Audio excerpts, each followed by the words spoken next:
Bom domingo a todos vocês. Eu fiquei de fazer um pós-jogo para vocês, né? Mas ontem a gente fez o jogo na rádio, então a gente vai conversar um pouquinho aqui sobre a situação tricolor e de como que foi também esse jogo de ontem contra o Flamengo, né?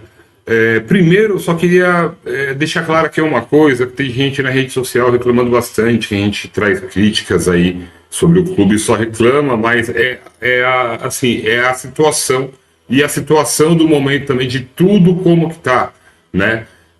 O que me preocupa não é a derrota de ontem para o Flamengo. O que me preocupa é que esse mesmo time aí tomou pau de quase todo mundo de meio de tabela para trás, e fora ter tomado pau de todo mundo de meio de tabela para trás, ainda tomou um cacete do Velo Clube no Campeonato Paulista, sofreu para ganhar do Velo Clube no Campeonato Paulista. Então é um elenco muito mal montado, que já dava sinalizações no ano passado, depois da Copa do Brasil, que a gente acabou rodando, e depois da Libertadores também, tudo que só sobrou o brasileiro, né? Que a gente conseguiu entender como que era o São Paulo, né?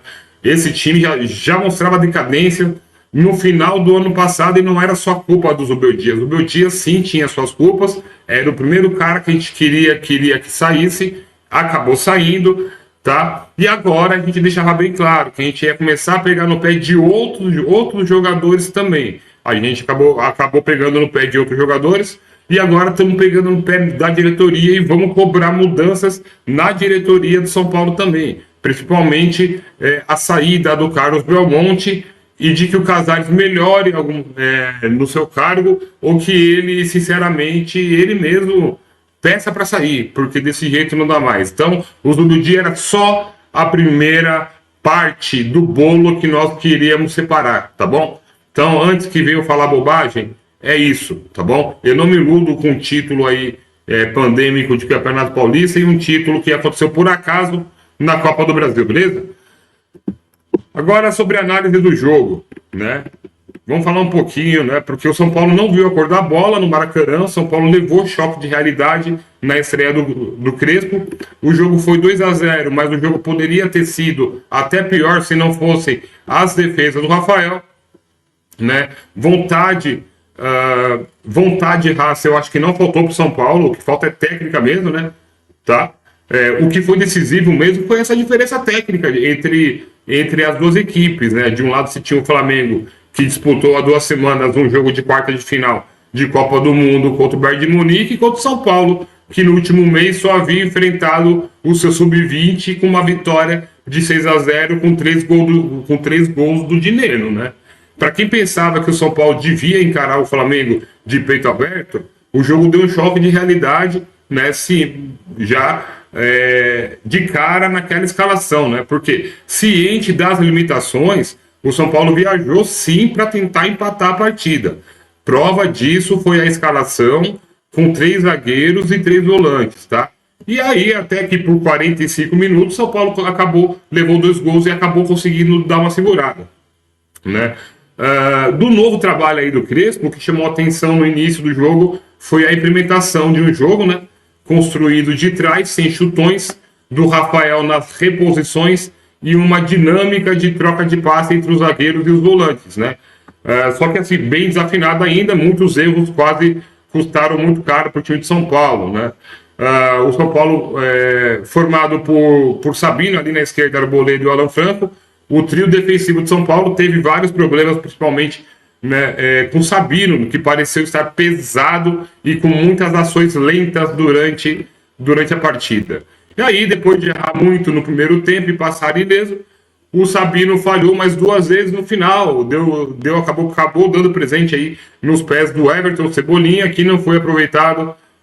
Depois o Sabino ainda foi driblado também, né, facilmente pelo Luiz Araújo no gol do Wallace Ian, né? Então, acho que para o jogo de quarta-feira o Ferrarese pode ser uma boa opção. Acho que o Crespo tem que rever isso, né? Detalhe, né, que ainda sem o Lucas Moura em transição, depois da lesão e com o Luciano suspenso, o Crespo não contou com 2 jogadores importantes na montagem desse 3-5-2, tá? Então, assim, acabou optando pelo Oscar mais à frente, junto do André Silva, né? Uma ideia que não funcionou, porque o Oscar não fez transição e não foi segundo atacante. Ele acabou ficando de costas pro gol, ele ficou perdido, tocou muito pouco na bola. Né? Quando foi recuado para poder jogar na articulação, o Oscar cresceu um pouquinho mais e foi um pouco mais participativo, né?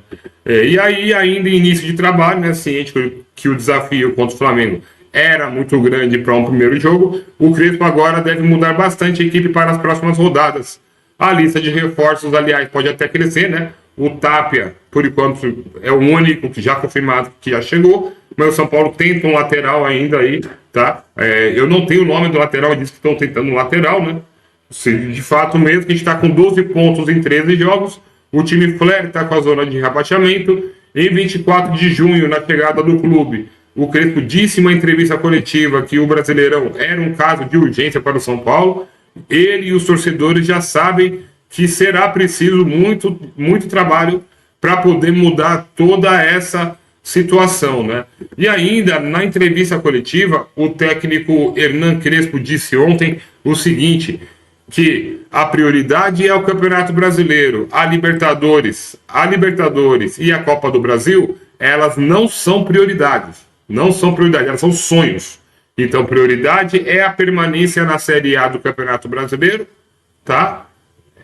É a permanência na Série A do Campeonato Brasileiro, e a Libertadores e a Copa do Brasil, elas são um sonho. E isso que o técnico Hernan Crespo acabou passando pra gente, e eu acho que é muito mais ainda. O São Paulo tomou pau de todo mundo de meio de tabela, e agora vai ter que ganhar de todo mundo que tá acima, mano. Vai ter que ganhar de todo mundo acima da tabela, coisa que eu acho que não vai fazer, né?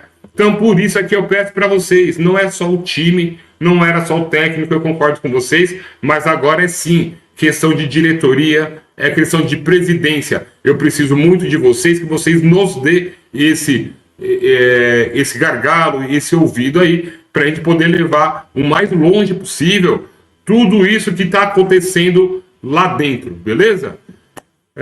Isso, é complicado a situação. Próximo jogo, quarta-feira, contra o Bragantino, lá em Bragança, às 8 horas da noite. Nós vamos transmitir a partida ao vivo, beleza? Eu sou o Marcelo, vou ficando por aqui. Fique com Deus aí. Um abraço a todos.